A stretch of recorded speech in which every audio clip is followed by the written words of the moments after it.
Halo guys, kembali lagi bersama kami kelompok 7.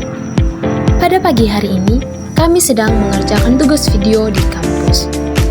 Alasan kami memilih mengerjakan tugas video di kampus karena beberapa dari kami tidak memiliki kendaraan pribadi.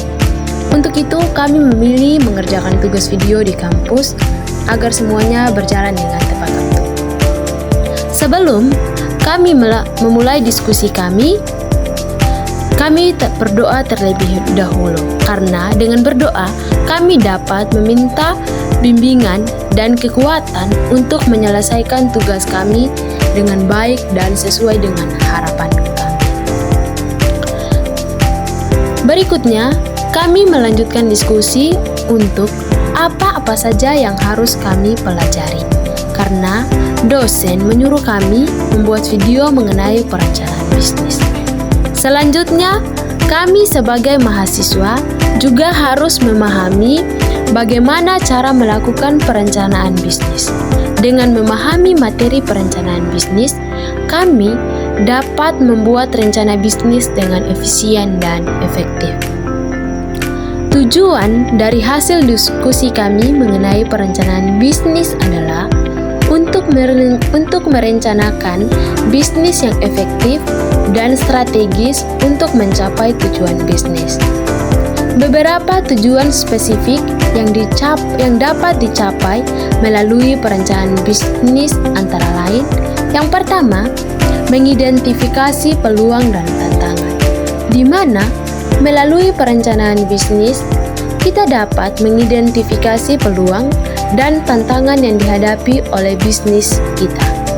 Yang kedua, menentukan tujuan dan sasaran, di mana perencanaan bisnis membantu kita menentukan tujuan dan sasaran yang jelas dan terukur untuk bisnis kita.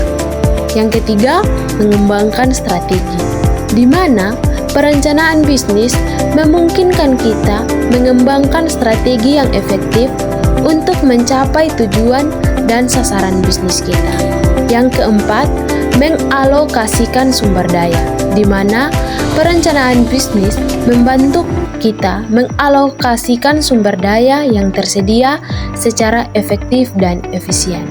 Yang kelima, mengukur kinerja. Perencanaan bisnis memungkinkan kita mengukur kinerja bisnis kita dan membuat penyesuaian yang diperlukan. Dengan demikian, perencanaan bisnis dapat membantu kita menciptakan bisnis yang sukses dan berkelanjutan. Hal-hal apa saja yang kami persiapkan yaitu ada ringkasan, latar belakang bisnis, visi dan misi, produk dan menu, target pasar, strategi proyeksi keuangan, dan yang terakhir, inovasi dan pengembangan. Dengan demikian, kita sebagai mahasiswa mampu meningkatkan kemampuan berwirausaha dan mampu mengembangkan kemampuan analisis, kemampuan dalam mengambil keputusan, dan inovatif. Oke guys, setelah kami berdiskusi mengenai perencanaan bisnis nasi lokal, Rice Bowl Nusantara Rasa Kaki Lima Kualitas Resto. Untuk itu, mari kita bersama-sama mendengarkan hasil diskusi kami. Kami akan memaparkan hasil diskusi kami tentang nasi lokal atau Rice Bowl Nusantara Rasa Kaki Lima Kualitas Resto. Sebelum kami masuk ke materi yang lebih dalam, kami perkenalkan nama saya Odes Berkerama NIM 122438 Prodi Ekonomi Bangunan. Dan perkenalkan, nama saya Asma Bejara Warambanahu NIM 122431 dari Prodi Ekonomi Bangunan. Terima kasih. Perkenalkan, nama saya Hara Adi dengan NIM 1124056 dari Prodi Manajemen. Perkenalkan, nama saya Fitriana Laratudinasa NIM 12410 dari Prodi Ekonomi Pembangunan. Perkenalkan, nama saya DM Matamulina dengan NIM 1124086 dari Prodi Manajemen. Perkenalkan, nama saya Mutia Putri Kaitimbang dari Prodi Ekonomi Pembangunan NIM 1240717. sekarang kita masuk ke materi yang pertama, ringkasan eksekutif. Di bagaimana ringkas yang meliputi yang pertama rice bowl khas Nusantara, geprek, rendang dan rica dalam kemasan modern. Yang kedua itu target, di dalamnya ada mahasiswa atau pekerja muda. Dan yang terakhir itu konsepnya bagaimana barang kita itu cepat laku begitu atau disukai oleh orang banyak. Yang berikut latar belakang bisnis, merupakan meliputi tren makanan atau makanan yang sekarang ini laris begitu, yang banyak disukai oleh pelanggan. Yang kedua, makanan lokal populer tapi belum praktis, tentunya makanan tradisional begitu. Yang terakhir, bentuk kekinian yang digemar oleh tentunya seperti kita anak muda begitu, oleh mungkin dari luar sana juga. Dan Yang ketiga, saya akan melanjutkan tentang visi dan misi. Visi menjadi pilihan utama rice bowl lokal yang terjangkau dan masyarakat. Misi ini menyediakan makanan Nusantara dalam bentuk kekinian.